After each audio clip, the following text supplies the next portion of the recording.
Hello అండి. ఈరోజు special ఏంటో తెలుసా? రొయ్యల కర్రీ. రొయ్యల వల్ల మనకు చాలా బెనిఫిట్స్ ఉన్నాయండి. మంచి benefits B12 and vitamin E. So అందరికీ సీ ఫుడ్ అంటే చాలా ఇష్టం కదా. సరే పదండి ఎలా చేసుకుందాం చూసేద్దాం. మనం రొయ్యల్ని 3-4 టైమ్స్ వాష్ చేశాక కొంచెం బౌల్లో పసుపు ఉప్పు వేసి స్టవ్ మీద పెడితే వాటర్ వస్తాయండి. ఆ వాటర్ ఇంకాక మనం వాటిని బౌల్లోకి తీసుకొని ఒక బౌల్లో 2 ఆనియన్స్ కట్ చేసుకోవాలి, 1 టమాటో, 4 మిర్చీస్, అల్లం వెల్లుల్లి పేస్ట్, అలానే కొత్తిమీర తీసుకోవాలి. ఒక జార్లో 1 టమాటో, హాఫ్ ఆనియన్, 2 మిర్చీస్ చక్కగా వేసుకొని 1 టైం గ్రైండ్ చేసుకోండి చాలు. అలా గ్రైండ్ అయింది కదా, గ్రైండ్ చేసుకున్నాక ఒక బాండి తీసుకొని 4 స్పూన్స్ ఆయిల్ పోసి అందులో కొంచెం ఆనియన్స్ మిర్చీస్ కట్ చేసుకున్నాం కదా అవి వేసుకొని అటు ఇటు కలుపుకోవాలి. కొంచెం సాల్ట్ అయితే నేను వేస్తాను, హై ఫ్లేమ్లో పెట్టి సాల్ట్ కొంచెం వేసుకొని అటు ఇటు ఫ్రై చేస్తాను. అది కొంచెం బ్రౌన్ వస్తూ ఉంటుంది.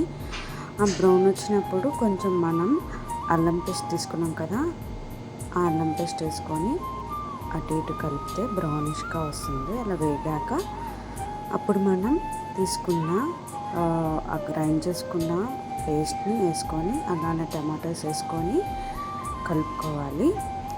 అది కలుపుకున్న తర్వాత మూత పెట్టేసి 5 మినిట్స్ సిమ్లో పెట్టుకొని కొంచెం మగ్గించుకోవాలి. అలా మగ్గినాక అప్పుడు మనం అటు ఇటు కలిపేసి కొంచెం రొయ్యలు తీసుకున్నాం కదా, రొయ్యలు వేసుకొని దాన్ని కూడా కలిపేసి మూత పెట్టేసి మగ్గనిచ్చాక దాన్ని కూడా ఒక 5 మినిట్స్ కారం అలానే 2 స్పూన్స్ ఉప్పు 2 స్పూన్స్ వేసుకొని కలుపుకోవాలి. మీ తగినంత వేసుకోవచ్చు.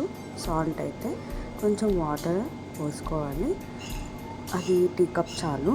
కలుపుకొని వాటర్ పోసుకొని మూత పెట్టేసాక మగ్గుతూ ఉంటుంది. ఈ లోపల మనం ధనియాల పొడి వేసుకోవాలి. 2 స్పూన్స్ వేసుకున్నాను నేనైతే. అది వేసుకుంటే మంచి స్మెల్ వచ్చిందండి. ఫైనల్లీ లాస్ట్లో కొంచెం కొత్తిమీర తగిలిస్తే సూపర్ ఉంటుందని కొత్తిమీర కూడా వేసేసాను. చాలా చాలా మంచి స్మెల్ వస్తుంది. ఆ స్మెల్కి ఎప్పుడు తినేద్దామా అని ఎదురు చూస్తున్నాను. ఇంకా వెళ్దామా? పదండి, మీరు కూడా ట్రై చేయండి.